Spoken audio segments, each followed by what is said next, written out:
the next segment of this conference, which is again a very interesting take. Usually we do see panel discussions happening in all conferences, but this is a different segment that Marix Media is putting up this time, and it's termed as Tell Your Story, Incredible Experiences of Women in Maritime, for which I invite on stage Captain Arun Mehta, who is the moderator, facilitator for this particular session, the Managing Director of OSM Thome.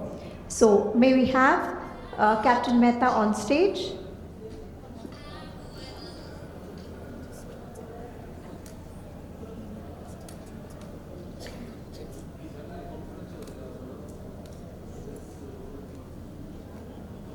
In the meanwhile, I would take this opportunity to introduce the wonderful ladies on this panel today. Unfortunately, we had Miss Amrita Kamath, who was there on the panel, miss her flight today. She is a Chief Engineer and Director of CAMPS. So we don't have her here with us today. We have Miss Aisha Vaz, who is a Master with Maersk. May I invite her on stage, please? Miss Aisha Vaz. I think they're still discussing their segment outside.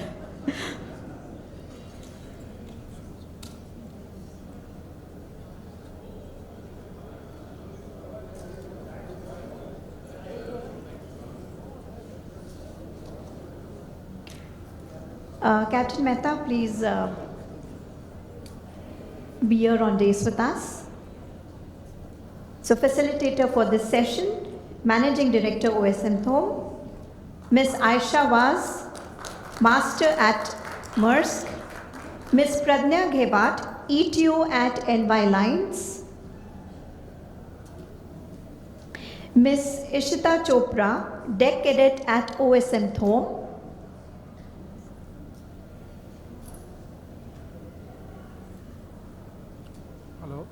and as I told you earlier, we're missing one lady here, Ms. Amrita Kamath.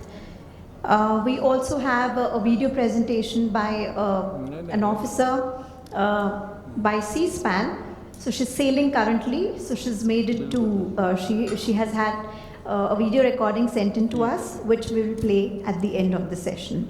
So I request Captain Arun Mehta to now take it forward.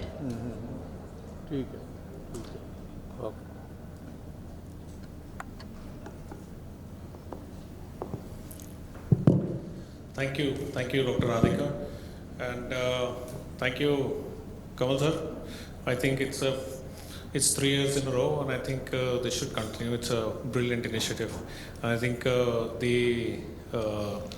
how should I say, the freshness by changing the format every time is I think gets everybody engaged better, I guess. And I think one of the things we really need is engagement. So without further ado, as I have been told that we are running behind schedule, and we are the only people who are going to have a conversation. We've heard the debate, we've had a debate, we've had a panel. So we're going to have a conversation on the stage now, and we're going to. So Captain Jairam was telling us some stories. So we're going to take the cue from there, and now instead of me or anybody of us telling us stories, we're going to have people who are actually on board, and we've got some fantastic 3 seafarers here, and I think that's the first cue I would like the audience to take, that we are not calling them women seafarers, they are seafarers, period. So I think what we are not going to do is what we're going to do is have a very quick, nice conversation, and as we go along, you will learn more about their story and you'll learn more about them. So by the end of it, it will be more of a discovery. So it will hopefully keep everybody engaged to figure out who's who and what they do. So let me start with you on my right hand side. So you heard about Aisha, and I'll just go on first name basis over here because this is a conversation and it is not going to be. So Aisha, when did you start sailing? Good evening, everybody. First, thank you, Kamal sir, for giving me the opportunity. And yes, sir, I started sailing, I got my CDC, I started in 2012. I did pre-sea from 2011 to 2012, and my first ship in 2014. So you finished your pre-C in 2012 or 2014? 2012 pre-sea, 2014 my first ship. Can I ask what were you doing for 2 years? Struggling to get a job, struggling to get placement. I was told it was really difficult back then. The world was not so accepting of women back then. So I was told we need to get you a proper ship with a proper captain, and all my friends, my batchmates, they all went, they came back, and I was just still sitting there waiting for a ship. And eventually in 2014, I got my first ship. And to save time there, the time that I lost for 2 years, I relentlessly pursued. I did 13 months on board that ship. I came down for a week, continued, went back again because I was so eager to become an officer and catch up with the rest of the boys. And with God's grace, I managed to. However, once I got my license, again I was struggling to get placement. So it took me nearly a year after getting my license, after racing, after chasing time. I was still sitting at home in 2016. Many companies, including Indian ones, were not so accepting and wanting women. I was shocked away at the reception itself without meeting no captain. At the reception, she told me, "Are you here for your husband, your brother? If not, please leave." So that got very disappointing and disillusioning. But then I was recruited by Musk, and they had their, zero gender discrimination thing, and that was a real lifesaver. And yeah, but all in all, sailing has been beautiful. It's been wonderful. But except for these few initial hurdles, it's been okay. So did you, with all your sprints you did you catch up on the sea time, and did you catch up with all the boys and girls who were there? Yes, sir. I'm one of the Good. few in my batch who've actually completed my master's exam. So yeah, I think I did really well with Fantastic, that. fantastic, excellent. So, did you also face the same challenges? Sir, actually I started my seafaring in 2022, and when I started my pre-sea training it was 2021, and it was like COVID time, and everything was online at that time. So I gave my interviews and everything online. We had our classes also online. So actually my first challenge was, how will I convince my parents? Because I come from a small town from Hamirpur, Himachal Pradesh, and there is literally no awareness about merchant navy and all of this. So I was really like, how will I convince my parents? But then when I started filling up for sponsorships for companies, and I was getting selected, and then they were quite supportive of me. And then now I am, So how did you come to know? You are from Hamirpur, yes sir. yes? What is famous about Hamirpur? It's really a small town. It's like in the middle of nowhere. It's mountains and no contact with sea, only mountains. Okay, so how did you get interested in shipping then, Actually, sir, my father, he wanted me to join army because he had a dream that he himself would join army, but he couldn't, unfortunately. So he just passed it on to me, and then I started like searching over the internet that what is the process, how will I join this, how will I make him proud, and then I started reading about navy, and then I came to read about merchant navy. And then I saw that, I read all of it, and I thought that this is me, this is for me, and I'm made for this. So I continued. So what was the one thing which made you sort of choose merchant navy over the Indian Navy or the army?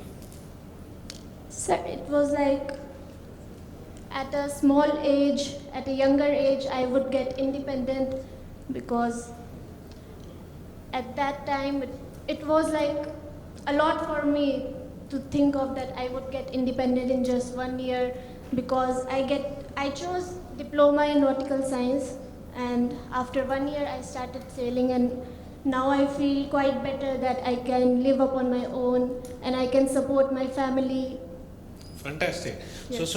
But you did not have to struggle to get sponsorship like Aisha did, 2 years. Not so much struggle because at that time companies were really accepting female seafarers. Okay, so let's go right across here. Okay.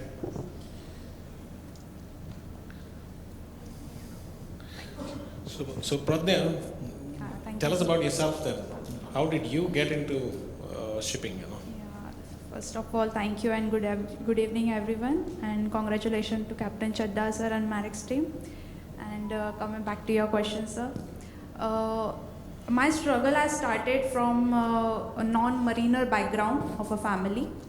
There, where I started my struggle from convincing my parents to join this field, and coming into this field and starting my work as a junior ETO, and then currently I am a senior ETO. I have completed my COC recently, but I have overall 5 years of experience, and then from struggling, like from joining the first vessel, it was a company's requirement that a girl cadet couldn't join the vessel if there is no female on board officer or any family on board, so you can't join the vessel. That is where the time I got late to join my first vessel, and I like behind the boys. We were the 40 in our batch, and 5 were the girls, and the whole 1 year the girls were waited to join back to the ship because of this reason that there were no officer, female officer or the family on board. So that was the reason we lagged behind the boys, and once we got on board, there was a condition that you cannot do your work alone. You need a assistant over there, and then yeah, exactly. That's fantastic, actually. Now all of us have been wanting assistant. We never get assistant. No, but then there were like assistant who will they will work with you, but then behind they will report to their seniors that sir that she is a girl and she can't do her work means by herself. Why she need a assistant? Then the seniors were like, no, it's a company policy. They are cadets. We can't send them alone since it's a electrical job, and it's a critical and a very dangerous job to do it alone when you are a cadet. So this thing was still going on in the industry, and this thing it has pros and cons, which I feel, because since you are doing your job solo, you will get a confidence to do your job, because as an ETO you will never get an junior ETO or assistant to help you. There will be a one-man army, what we call a ETO on board, and yes, from if we give a chance to them from the cadetship only to do their work alone or individually, then they will get the confidence to do their work as per the time and with the contract. So instead of feeling that you had somebody to support you and assist you, it was like somebody is looking over your shoulder all the time, is it? Sir, if the assistant we are getting, they are genuine and who are actually there to help us and to assist us, rather than going back to their seniors and telling that she is not capable of doing her work alone. It's better to not to give assistance, sir. Fair enough. But we were having a bit of a discussion before, and Aisha, interestingly, comes from seafaring family. That's correct, sir. Yeah. So despite that, you did not go back to your family for some help about saying, get me into some program, some cadetship or some job or something. Did they help you out? Did you need to lean on them in any form at any point? I tried to do it independently, sir, right in the beginning, and that cost me 2 years, but eventually I got employment. I got placement on board. No, I tried not to. I tried to be my own person, because right from pre-C, I was constantly, with God's grace and in all modesty, my dad, Captain Derek Vaz, has left an indelible mark in the shipping industry, and everybody from cadetship onwards is sort of comparing me to him. They expect an ordinary cadet who's just a 12th pass to come and have the caliber of a master. And I've constantly felt pressurized. So from that day onwards, I'm like, no, I have to have my own identity. But this is not something which is unique to you. I had a batchmate of mine called Dominic Martins, and he was Captain Martin's son, and who was a gold medalist at Dufferin. Everybody used to compare. The moment he stepped on, you're different. You're Captain Martin's son. So Dominic, we've got some high expectations from you. He used to say, "My dad has made my life miserable." So it's something similar. I used to pray that none of my seniors have failed with my dad. I was like, he's going to take out that goodness on me. I used to always be in fear. I used to say, what's your name? I used to never give my last name. I used to be like Aisha. I was always living in fright initially. But dad has been very honest and very strict, so to say. So I was always afraid that I'd bear the brunt of it. But yeah. Did you feel the need to have any help at any point of time while sailing or anything? Well, I tried calling home and gaining sympathy for few things. Like the first time when on my first trip, I did a lot of things: Panama Canal, Suez Canal, Gulf of Aden. And when I was transiting the Gulf of Aden, I tried seeking some, sympathy from home. I didn't get any. My dad was like, "Yeah, so big deal. You're going to the Gulf of Aden." So if you're talking in terms of that, my dad was like, "No, go be strong, go do it. Don't talk about seasickness to me and all that stuff." Mom was a little sympathetic to me, so dad wouldn't tell her when I was doing things like this, So Ishita, now taking it from there, you said you were all mountains around in Hamirpur, isn't it? But then you went out, Yes, went around and saw. You've been on a few vessels and you've gone to different ports, etc. Did it really meet your expectations of what you had thought? I would say yes, sir. It really met my expectations because when I set my foot on my first ship, I was really amazed to see this amazing structure of the ship. I was really interested to learn about navigation, how the trade works, how we used to do cargo operations. It was actually really interesting for me.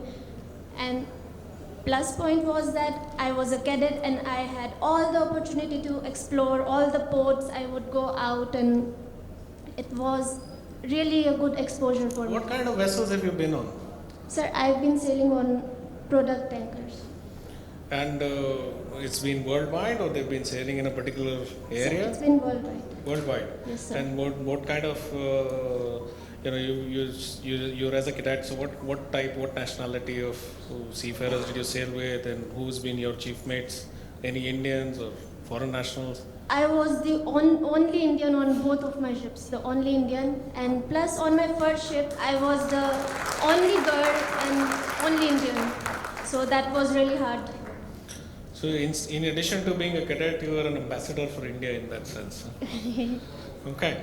What about you, Aisha? I had a similar thing. I was the only woman and only Indian on board, so I quite liked it. I absolutely love sailing with multinationals. I think it's amazing, and I would love doing it as opposed to sailing with just one nationality. What about you? Unfortunately, sir, but I never get an opportunity to sail with multi-crew. But luckily, I got the opportunity with my upcoming company, and I'll be the first Indian lady ETO to sail on their tanker vessel. Fantastic. And I'm really looking forward to it. So up until now, you've sailed only with Indians, is it? Yes, sir. Okay, so you've got a very diverse experience set over here, I guess. And you're looking forward to sailing with. So if you were to give her a tip, now she's going to go on board a vessel where she's going to be with multinationals. So what would be one tip each you will give her? To both of them, in fact, Ishita, right? Ishita is also fairly new. So initially, I was really struggling to blend in, okay? And to all the people who are now coming, I want to say, girls and boys both, okay? Do not struggle to blend in. Instead, strive to be the lighthouse in a fog of mediocrity. Strive to be the unicorn among horses. So I'm sure you don't try to be one of them, but be better than them for anything that you do, and then you don't have to care. With the grace of God, God has made us in His wondrous glory as women different from men, physiologically, biologically. And we don't have to be equal with them. It is understood there are certain things that we are better than them, like say emotionally probably, but physically they're better than us, and there's no disputing that. So let's not try to match them, maybe cerebral equality, but not physically. So that's what I want to say is, like I said, just be your own person. Yes, and knowledge is key, so focus on that. when you know your stuff, nobody can take you for a ride. Thank you, Aisha. Thank you for the advice. I'm really looking forward to it, I'm going to deal with the multinational crew on board and the work atmosphere, because since I was working with all the Indian crew and so far my experience was good. There was some discomfort while working with them, but who doesn't? Being a female seafarer, yeah, I agree with Aisha that yeah, there were some disadvantages that when you are only female on board, so you have to face some problems, challenges, but that is why we are here. Can you elaborate on what kind of challenges you faced? Yes, sir. One I have already mentioned at the starting, that while giving the assistant, there were comments that she can't do her work alone. But simultaneously, I changed that mind with my work, with my dedication to my work, and doing all the troubleshooting and problems handling independently. So I changed their mind. And the second thing is, when you're coming on board and there were like people who will get involved talking to you, and then you have to set some barrier and some restrictions while talking to them, because the reason is there were some comments will come to you about if you're talking more with a single person, that there was something going on between them or blah blah things. But to avoid this thing, we need to. Isn't that something which would happen in any working environment? It is same when you're working on shore or in the sea. It is everywhere. Women have to set their limits. Women only have to set the bar while talking to any male colleague or with any opposite gender.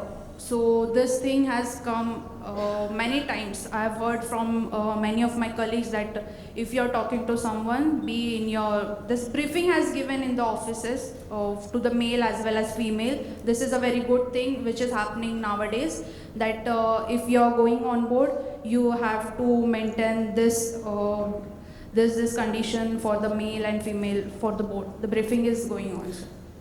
You've been sailing the most compared to in the panel. So have you seen a change in the attitude of the, now I'll say, male seafarers? So from the shore side, there definitely is a lot of change. Whether it's the companies, they're more accepting and we're really grateful for that.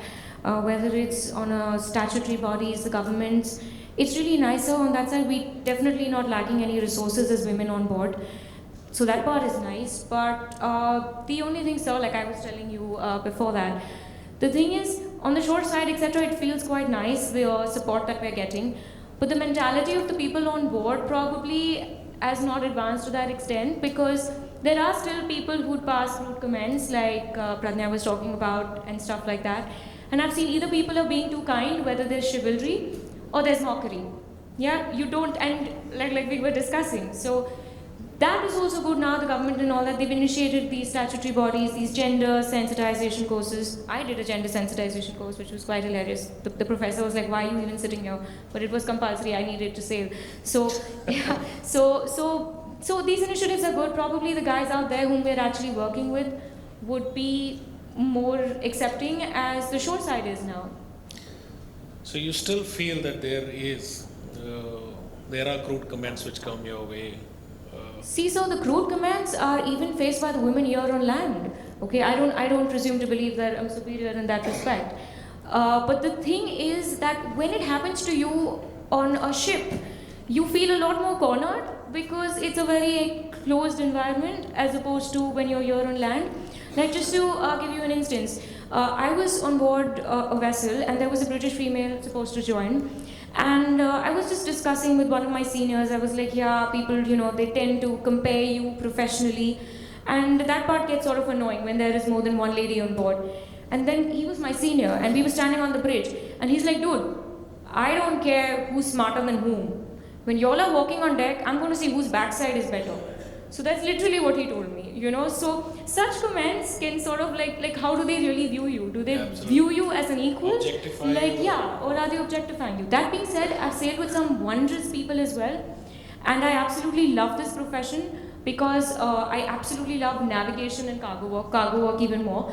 So I would not ever not do this had the opportunity been given to me again.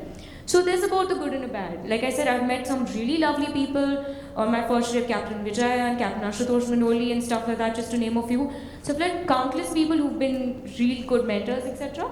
So it's not all bad, it's nice. And This yeah. goes contrary to what has been what has been the general consensus has been that you should have more than one woman. You're saying that the moment there are more two women, there is a comparative element which comes in.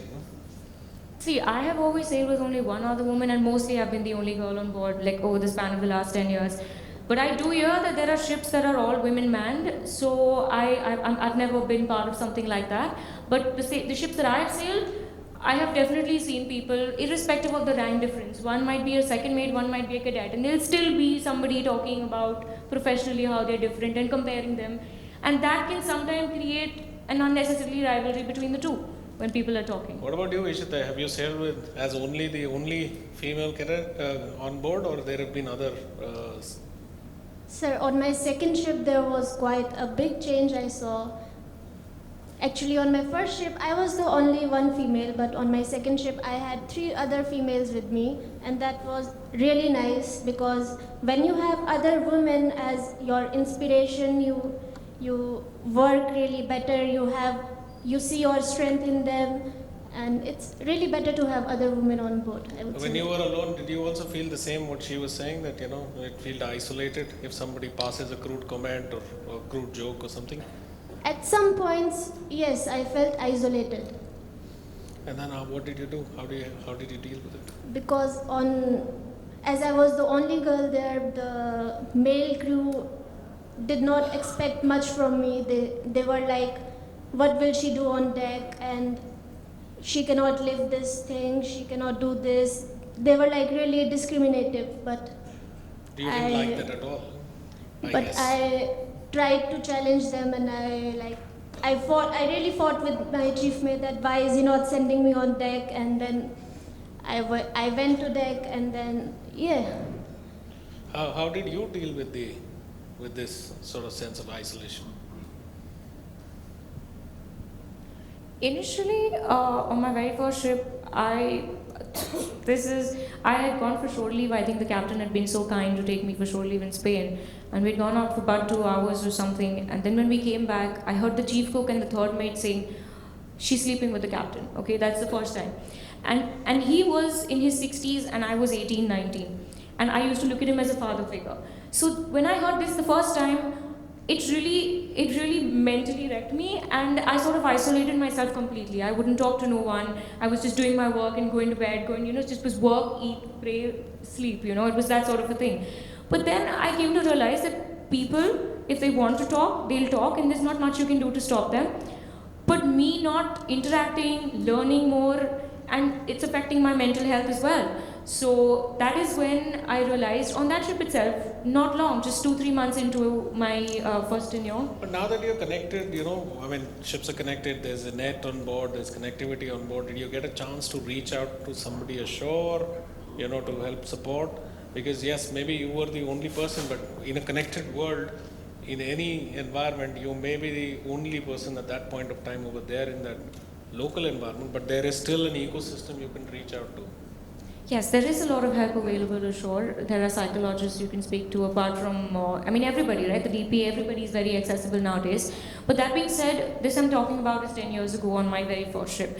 But now, if somebody would say something like that, I wouldn't care, right? I really don't care. I listen. If I take umbrage about every nasty comment that is being said, I think I would reach nowhere. So I've learned to take it in from here, get it out from the other side, and that's just I'll the way add to to progress. that. When I was before I went out to sea, there was a friend of my dad who told me there are 3 types of things, 3 types of people talk in the way. One is you take it in from this ear and keep it in your head. The other is you take it in from here and you take it out. And the third one is a little bit of you duck down and let it just go over your head. So what about you? So as Did you also feel isolated like Aisha or Do you think with the Indian crew it was better off?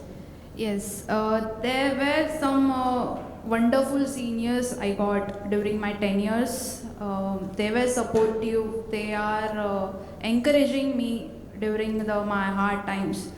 There was a time when I joined my ship and there was a people who knew my batchmates. They were like, they have already cleared their COC, you're already back, and why you're still sailing. ETO is not having a promotion as well, they can't reach that management level, and why you still want to continue. Anyways, you're going to get married and you're going to settle shore. So there was my senior officer who encourages me at that time. He told me that Pradnya, even though you are behind them, but keep in mind one thing, that what you have started and why you have started. Even though means if you have not going to complete your what you have started, it will going to regret the whole life for you. So better you end and complete what you have started and complete your COC. No matter what is your future, you're going to settle for shore or you're going to continue the sailing, but you should focus on your COC and get your COC first. And here I am still sailing after that 1 year back comment, and I still want to continue my sailing after that. So would it be right to say that, let's say in a crew of 20, given approximately, let's say today, and you're the only female on board, there are a few people who you can connect with and trust and still go and reach out to, or like she said, there is somebody who can still be supportive? Absolutely. Yes, sir. There are some people who want to thwart you down, but there are also people who are very supportive, like she was talking about. And I've, with God's grace, encountered such people. So it all helps in your progression. So I'll tell you why I was asking you about the shore side. We had a case where somebody passed out crude comments and was continuing to pass on crude comments on board, and then there was a complaint which came in, and when it was taken up, only thing we did was we talked to the next of the kin, invited them to the office, got them in and said, this is the recording of what your husband, son, daughter, father has been doing on board. We didn't have to do anything after that. It was well taken care of by the family themselves. I think there are good souls and there are bad souls. And I guess probably one of the things which you probably need to figure out is, like you said, draw the limits out, isn't it? And Definitely. you set the limits, is it? But isn't it right to say also that people should know the limits? Why do we need to set the limits always? Definitely, sir. Like what you said, people should know their limits. Everyone should know their limits. While you're working on board, you're working as a colleague. In your free time, you hang out, you chill in your recreation room. But then you have the certain limits when you're talking with some lady officer or with any lady on board. That is why there should be an awareness between all of the crew members, from junior rank to senior rank. Everyone should know that how they have been treated for the male and female as well. So this is very important, sir. So I'll come back to you, Mishra. You are from a place which is far, far away from the sea. Yes, that's right. Is there anybody else from Hamirpur who's out at sea? As of, I don't know anybody who is out at sea. Anybody from your school who's joined a sea career? Actually, sir, one of my batchmate who was with me in my 10th standard, he has joined this career.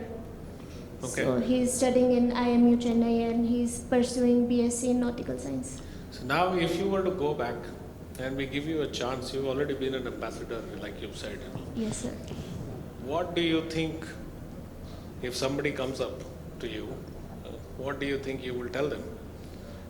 And she likes the profession, okay, and have you promoted this to somebody as a profession, as any other girl or any female or any male also, anybody joined as a seafarer because you reached out to them? have shared information as it is not a very heard of profession, unfortunately, our profession, even though it is so noble and I'm so honored to be part of it, not many people know about it. So yes, I have educated a few about how nice it is. And it's, yeah. What would you say to somebody who's studying in your school today? I would tell all the pros and all the cons of this profession, because I have seen that on YouTube, on these social media platforms, they only show the pros of this profession. They really don't know any of the cons. They just say you can explore, you have money in this profession, but they don't tell about the isolation you face and all of the discrimination and hard work is there, and you have to stay away from your family for months. I would share everything I know about this profession. So you'll give them a realistic picture about what it is, not Yes, a rosy, exactly. rosy picture. Okay. So just to tell you, and get we were talking about Hamirpur, and we said you're an ambassador. The reason why so many people want to join the Indian Army and so many people are in the Indian Army from Hamirpur is because there is somebody from Hamirpur who won a Paramveer Chakra. So that's a question to you afterwards. I'll ask you. Okay. Now, Pradnya, what would you tell somebody who's aspiring to be a seafarer? You're from Mumbai, right? Yes. Born and brought up here. Yes. Yeah. So you are aware of the sea. At least you've seen it. Huh? Yeah, many But times. nobody in seafaring in your family. No, sir. Nobody from the maritime background. And you said that you had a challenge convincing your family. Somewhat.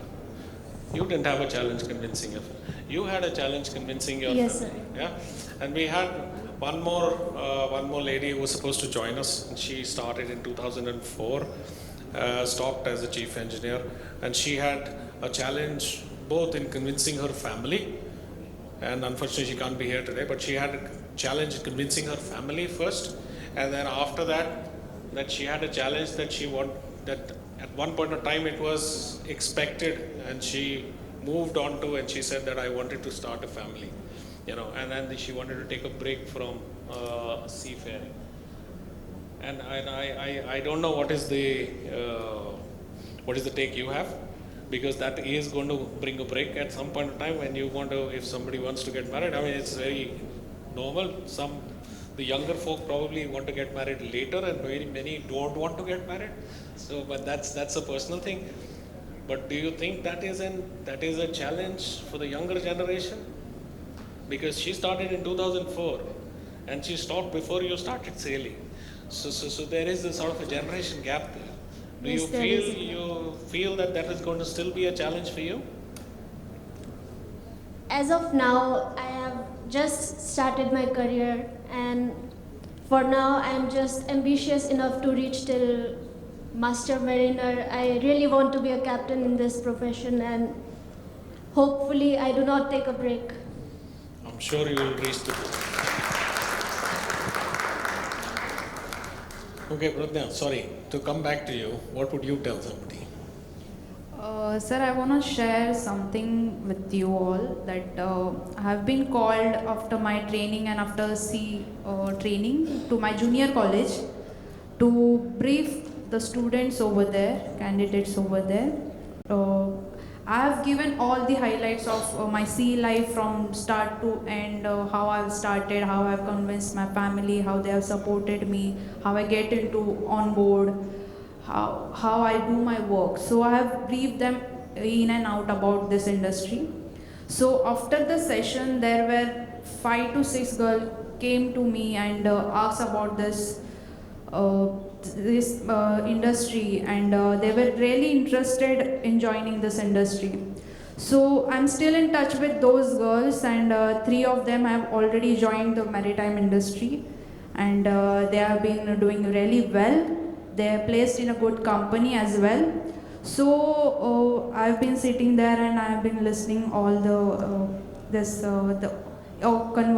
conference. So as Shanjam ma'am has told that it's about male and female equally responsible to spread the awareness of this industry positively. So I agree with ma'am that yes, it's women responsible equally to spread the awareness about this thing. And yes, I've been active on LinkedIn as well. So there were the girls who DM me for this, ma'am, you have worked in this company. I want to join this even. But I joined as a ETO because I was electrical enthusiast. I like to work with the machineries. I like to work with the automation. So I just tell them the one thing: if you're passionate, then only you join this industry, because there were people who joined after all this, seeing all this charm of this industry, and then they left because they can't handle all the stress and challenges on board. So definitely I tell them the good things, but as well as I tell them about the what are the dark side of this industry as well. You get a realistic picture again. Yes, definitely. So, are you okay that we get a few more people into the conversation? Okay, so we would open up and ask anybody would want to be a part of this or ask a question to these seafarers we have on the dais here just now, and we'll take probably 2 or 3 questions. Anyone?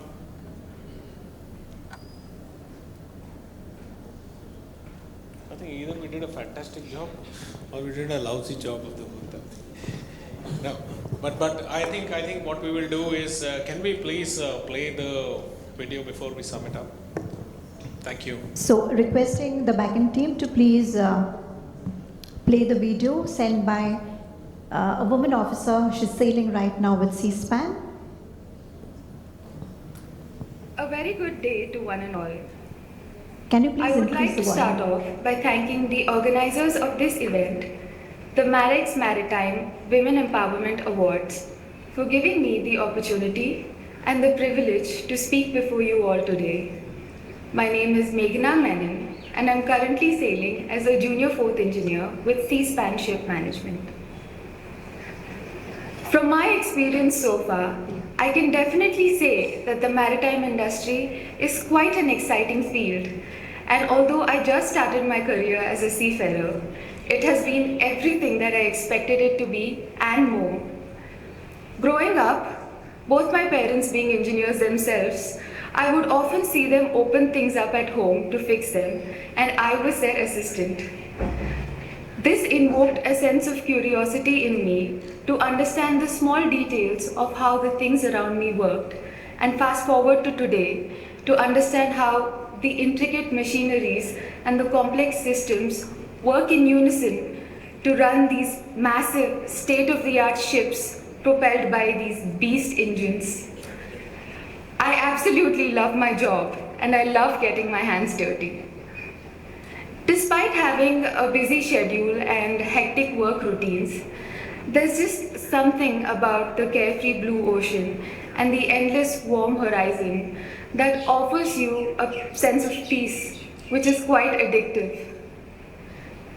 As a woman in this field, I often get asked as to where I see myself in the future. Well, for me personally, the goal is to find a steady pace with which I can balance both my professional as well as my personal life tactfully. Having said that, I'm very grateful to have had seniors and colleagues who have always been very supportive and have always believed in me. The sailor way of life, as they call it, has taught me many life lessons. It has imbibed in me the strength to face any challenge head on. All in all, it has molded me into a better person. I would like to conclude by thanking C-SPAN for playing an important role throughout my career growth process, right from the mentoring to providing continuous onboard guidance, and even after sign-off, where the company actively takes feedback to improve the quality of life for its seafarers on board. Thank you and have a nice day.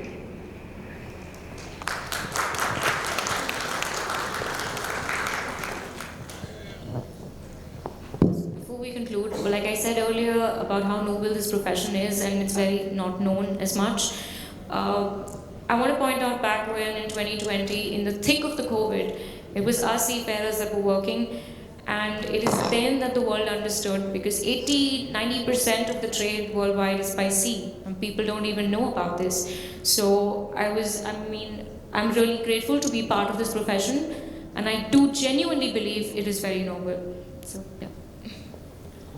Thank you. I think there will be nobody in this audience who will disagree with that part of it. It's absolutely something which is given all of us, irrespective of where we stand today, a lot.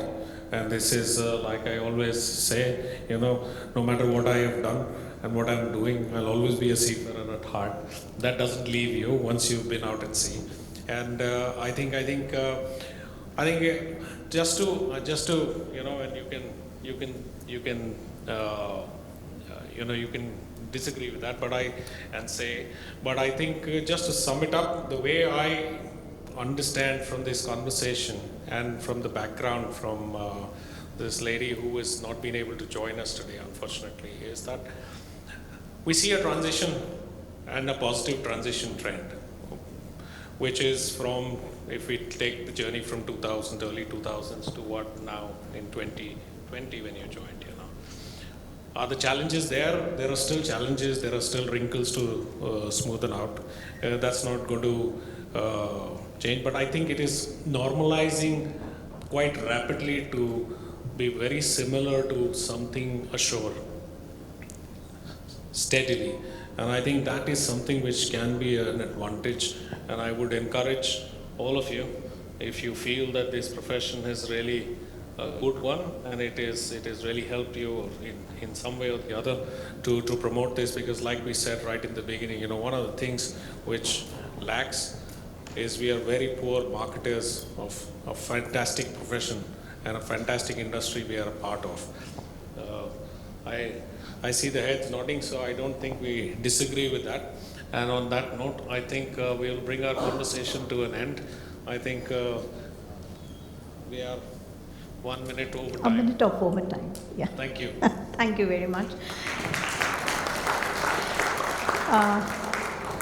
So thank you once again to Captain Arun Mehta for facilitating this wonderful session with these women here. And to sum it up, I would completely agree with Captain Mehta and the ladies here.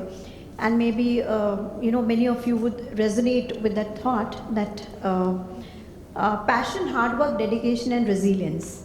So these are the 4 things which will go against all the naysayers, all the biases, all the negative comments and remarks that you receive. So women out there, hold on and stay back. So thank you very much. And I now request Captain Manoj Gandhi from C-SPAN, if he's here, to please come up on stage, sir, and felicitate our panel here. Thank you.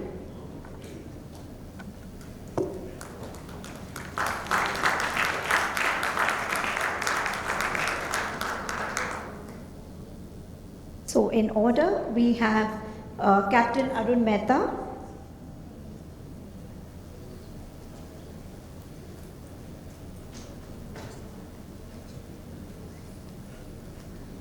requesting the back-end team to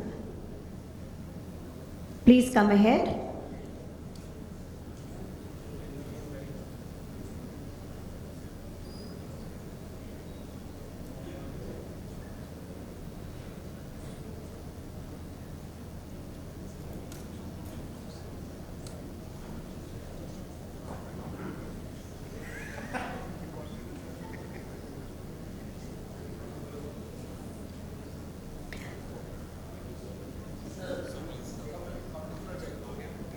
Thank you, Captain Mehta, for facilitating this session.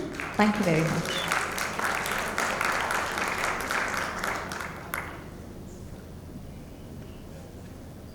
Ms. Aisha Vas, thank you for coming in and sharing your story.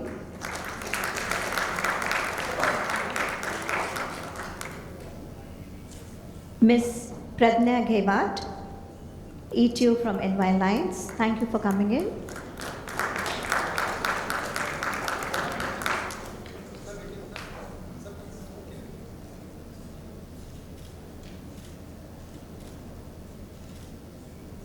Miss Ishita Chopra. Thank you, Ishita, for sharing your thoughts.